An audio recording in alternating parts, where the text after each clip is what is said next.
Let me describe an ideal scenario for partnering with a brand. A brand will reach out to you and ask you to create something for them. You'll shoot the content, send it to the brand. They'll take a look and say, looks great, go ahead and post that. If only it were that simple. But in reality, brand partnerships are often not as simple as that because we have someone weighing in on our creative decisions, unlike when we create our own organic content. Today, I want to talk about revisions and reshoots, what they are, how they work, and some tips for how to reduce the likelihood that you'll need to make revisions or reshoot content when working on a brand partnership. I've been a digital content creator for over 10 years, so everything I'm sharing with you today is based on my decade plus of experience as a content creator working with brands. Let's start out by defining both terms. Revisions are small tweaks or updates that you need to make in order to meet the brand's requirement for your sponsored post. Reshoots are when a brand requests that you take another shot at creating your content. A reshoot could either be a partial reshoot where they want you to just reshoot one specific part of your content,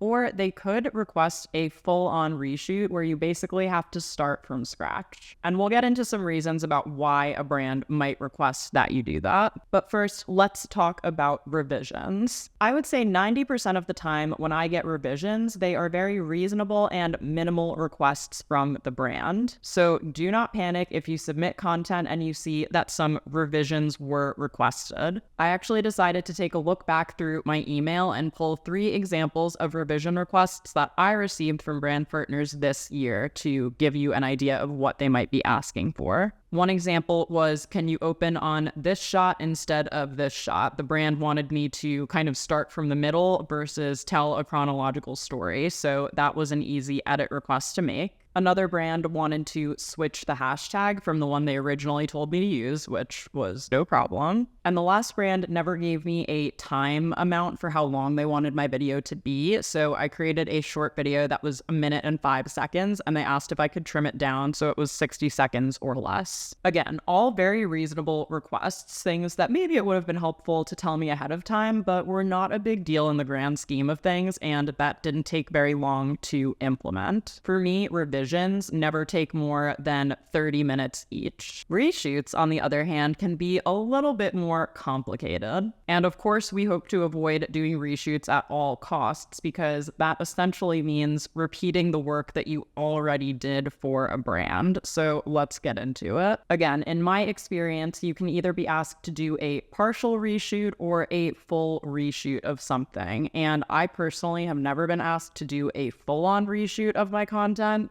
Thank goodness. So far, though, you never know. But it's important to understand kind of the difference between the two and what a reshoot might mean for you as a creator. I think a key thing to keep in mind about reshoots is to, in general, just kind of pretend like you are expecting for a reshoot to happen and then be happily surprised when it doesn't. Because I think the big pain point of reshoots for content creators is thinking that they nailed it on the first try, submitting, and then being asked for a reshoot. That's going to hurt a lot more just personally as a creative than if you go in thinking, I'm probably going to need to make some adjustments and end up getting just revisions or maybe only a partial reshoot. So I think that little mindset shift is just something I personally have been thinking about a lot more, especially as I start to take on bigger and more robust brand partnerships. As you know, I think it's so important to read through every contract for every brand partnership very carefully as a content creator. And reshoots, I've started to notice, are making their way into contracts more and more. So here are a few things to keep an eye out for when you're reading through a contract in regards to reshoots and revisions. First is to see if the brand lists out a reason of why they can request a reshoot and what would maybe trigger them asking you for one. Because sometimes brands will ask for a reshoot if they have completely changed the concept or want to go in a totally different direction than what you originally agreed to. And that is not really your fault as the creator. So that is something to think about and also factor into pricing, which I'll talk more about later in the video. Also, how many reshoots are mentioned, if at all, in the contract, because I feel like brands have kind of started to include one round of reshoots and revisions in contracts as a standard practice, which is why in terms of pricing your work as a creator and the mindset shift that I was talking about earlier, kind of going in with the mentality that I probably am going to not get it approved fully on the first try, I'm going to need to make some updates to it, is key. So including one reshoot kind of in your pricing as a content creator or in your thought process going through a contract is one thing. But if you start to notice in contracts that a brand can request like 2 reshoots or 3 reshoots, you might want to think about why that might be the case and make sure that you are really on the same page with the brand before signing the contract at all. And I think another huge thing to look for in your contract is how much time do you have to turn around those revisions or to reshoot the content? And also, are those deadlines flexible if the brand is requesting a reshoot because they've changed their minds about something versus you submitting content that didn't really align with what they were expecting? I will also add that in general, you will have much more of a say about this if it is a brand partnership where you have reached out to the brand and pitched them versus if that brand has come to you. And I should pause here and add, if that's got you thinking, hey, I should be reaching out to more brands, I should be putting myself out there more, I talk all about landing brand partnerships with partners that you are genuinely excited about in my ebook, Right on Pitch. This is my complete pitching strategy that has helped me land some dream brand partnerships with brands that if I hadn't reached out, if I hadn't asked, maybe it wouldn't have happened. So in the ebook, we talk about my pitching strategy, some tips for negotiating higher rates, dealing with rejection, and I even share a few templates for making the email process even easier when you reach out to brands. So that is always linked down below in the description box if you want to check it out. So again, in an ideal world, we wouldn't need to reshoot content or do tons of revisions, but I do think that creators can set themselves up to be at an advantage to reduce the likelihood that brands will ask for those things. So let's get into my top 5 tips for minimizing the likelihood that you will need to do revisions or reshoots of your content. Tip number 1 ties into what I was mentioning earlier with contracts, and that is to ask a lot of questions upfront. Make sure you ask the basic questions of a brand before even entering into that partnership or before you start filming content. For example, if the brand's goal for the campaign of working with you is sales, you probably will want the content to be very product heavy and product focused, where you're talking all about the product and the benefits of it to hopefully convert over to sales. If their objective is to go viral and create brand awareness, you are probably going to script that video or stage that photograph in a way that makes it inherently shareable, that makes someone see it and think, I need to send this to someone else. Also, if the brand is expecting you to shoot on location or work with a photographer, that is something really helpful to know upfront, especially if there is a reshoot clause in your contract, because you'll want to communicate that to that photographer or make sure that that location is open at a time that you can go again if you need to reshoot something. So just getting as much information upfront as possible is going to save you a lot of back and forth in the long run. Tip number 2 is to follow the key points in the content brief provided by the brand.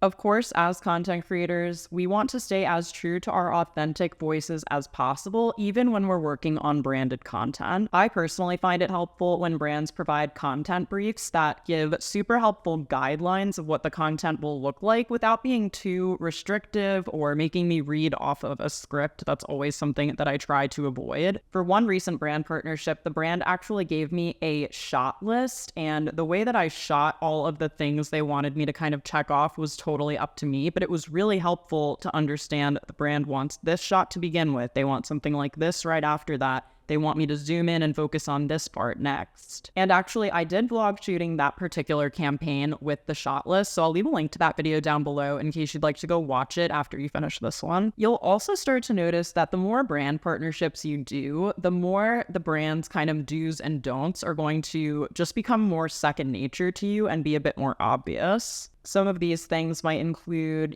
don't wear logos, do shoot in front of a neutral backdrop, don't include copyrighted music in your content. So those things will start to become embedded and part of your process of creating sponsored content the more partnerships you take on. My next tip is to check over your work. And I know this sounds simple.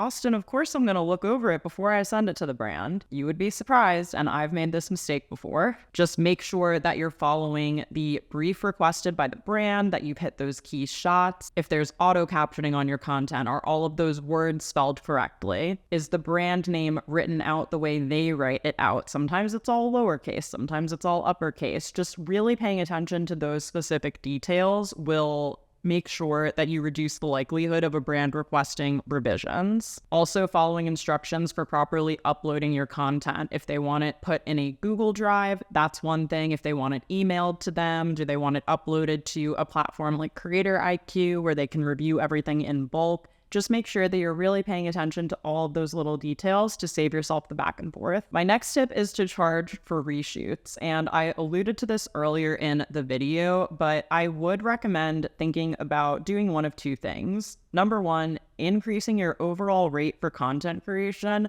Again, with that assumption that the brand is probably going to request one reshoot in the contract, whether or not that ends up coming to light or not. Or number two, coming up with a reshoot fee that you offer to the brand as an add-on, or you can bring up if you submit content and the brand asks you to completely redo the campaign, but there was nothing in your contract that required you to do a reshoot for the brand. And I think that the way that you would price this will depend, again, on what type of content creator you are. If you are a very off-the-cuff beauty TikToker and the brand video that you created took you an hour to film at your vanity in your bedroom, it's going to be much easier for you to reshoot that content versus if you are a super high-end luxury fashion content creator and you hired a photographer, you had to call ahead to a store that you wanted to create the content in and make sure that it was okay that you filmed that day, and that you had to bring in looks and make sure everything was steamed and is a bigger production. So definitely factor in the type of content you're creating, your equipment, where you need to be, and think about what it would cost or what you would need to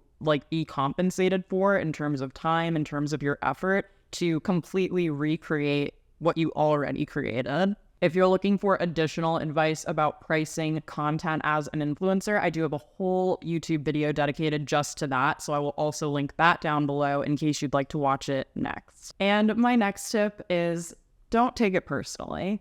And I know that is so much easier said than done, especially to a content creator in the industry that we work in. But I will say this based on my experience, which is that reshoots often have less to do with you and more to do with red tape at whatever company or brand you're partnering with, where they really just need to make sure all their T's are crossed, all their I's are dotted. And I think it's important to remember that when you are working with a brand, you are inherently giving up a little bit of control as a content creator. Of course, in an ideal world, we want to work with brands who chose us because of our content and want to use a similar content style to what we produce organically as a sponsored post. Maybe you're a food content creator who just finished filming an incredible cocktail recipe for an alcohol brand in your kitchen, and you didn't realize that there was a bottle of a competing alcohol brand in the background of your content. Even if the rest of the video is perfect, Marvin from Legal is going to flag that to your brand contact. It's honestly going to be more about the company just covering their ass and making sure they are all good and less about your creativity. So please don't take revisions and reshoots personally. It can be really hard to when it's your creative work, but it's usually not about you. Don't forget, if you want to land more paid collaborations with your dream brand partners, my ebook Right on Pitch will help you do that. So you can grab it from the link down below. Please don't forget to subscribe to my channel if you enjoyed today's video and want more videos from me every week with tips for influencers, life as a micro influencer, and so much more. This is a huge, huge signal to YouTube that you're enjoying my content, and it's totally free to do, so your support means the world to me. And I know we talked a lot about contracts in today's video too, so if you'd like to hear more about what to look for and navigating influencer contracts from a creator lawyer, I will link that video as the up next recommendation on the screen. Thank you so much for joining me, and I'll see you in my next video.